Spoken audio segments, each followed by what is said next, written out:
Before starting your water change, you should test your tank parameters. What you're looking for is for ammonia and nitrite to be as close to zero as possible.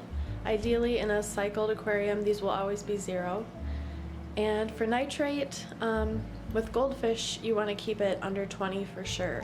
I usually aim for under 10. And Goldfish can tolerate quite a range of pH as long as it's above 7.0 and it does not fluctuate. Goldfish are fairly large and fairly messy, so they usually require large tanks. And for the bigger tanks, upwards of 30 gallons, it can be a lot of work and really time consuming to do your water changes with buckets. So something that's really handy to have is a water changer hose like this one. This is the Python, but there are other brands as well. And this end just hooks up to your sink faucet, and it creates a siphon from the water draining through, and it drains your tank, and then you can also refill it using this. So I'm going to remove the aerator on my kitchen sink faucet.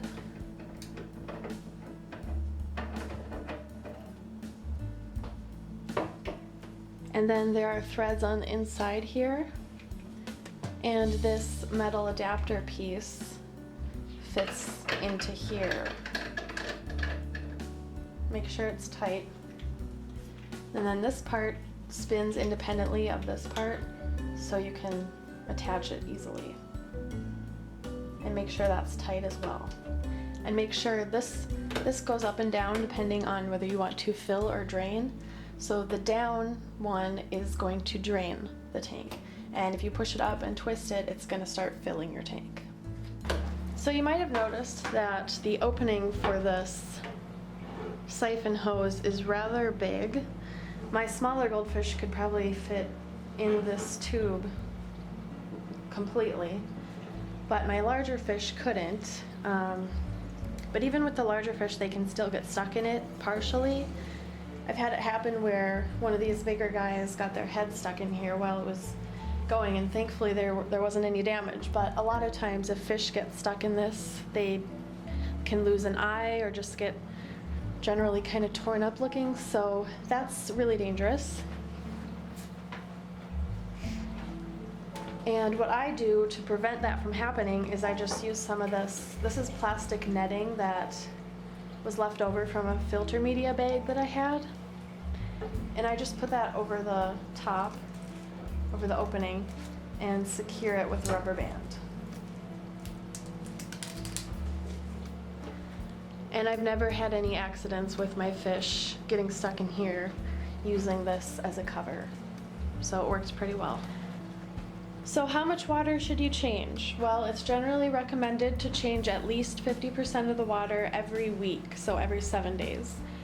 But I find that the fish are much healthier and they grow much better when you do more water changes than that. So I like to aim for changing 90% of the water every 5 days. And that water change routine has worked really well. So doing large, frequent water changes will not hurt your fish at all. A lot of people who are used to tropical fish keeping instead of Goldfish think that changing 50% of the water at once is really bad for the fish, but it's actually not at all, as long as the temperature and the pH are matched.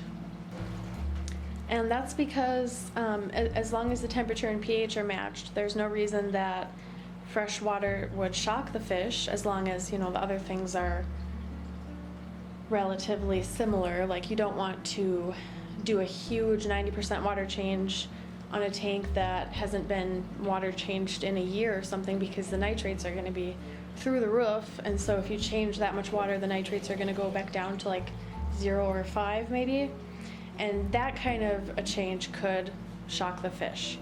But generally, if you're keeping up with this regular maintenance schedule, doing big water changes frequently is not going to hurt the fish at all. And the beneficial bacteria that maintain the cycle of the tank are not actually in the water column. So taking out all the water won't hurt the cycle of the tank at all. Those bacteria are in your filter media, and to a lesser extent they're on basically every surface of the aquarium. But they do not actually live free swimming in the water column. And if there are a lot of big particles floating around, what I do is I remove this and I just wave it around, trying to suck up all the big particles. And when you're doing this, just be really careful to avoid your fish. Look what I found. It's a goldfish tooth. They're really easy to find in bare bottom tanks, and especially since my tank is painted black on the bottom, these really stick out like a sore thumb, so I can always find them. While the water is draining, you can take the opportunity to scrub the sides of your tank with a sponge.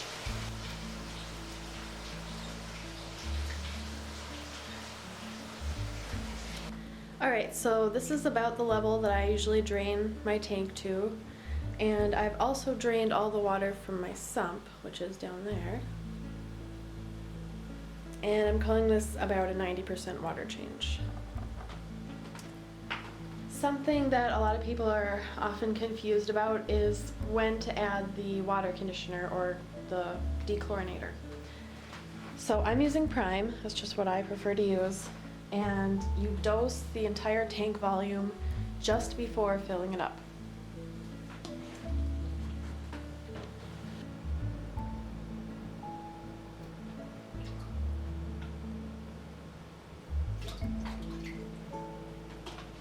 So when you're ready to refill the water, first make sure that it's the same temperature. Just feel the water with your hands and try to make it about the same.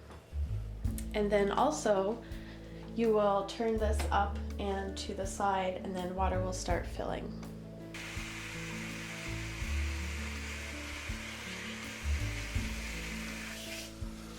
So when you're refilling the tank, don't have the hose up like this.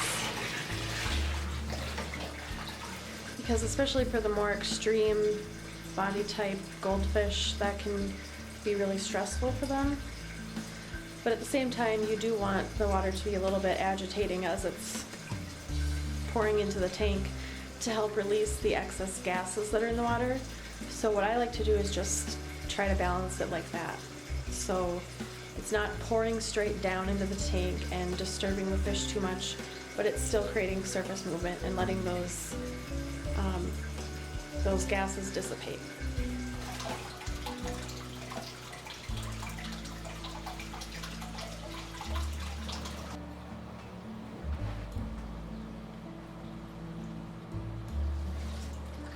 So now you're done with the water change, and what's left to do is drain the hose. So just put this to the down position and start the water, and that will drain the hose.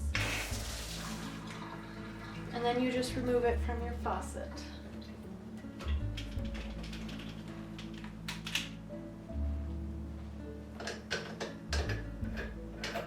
And then you can replace your aerator. It can be really handy to have a good record keeping track of everything that has happened to the tank or that you've done to the tank. So I always make sure to write down the date of the water change and how much water I changed.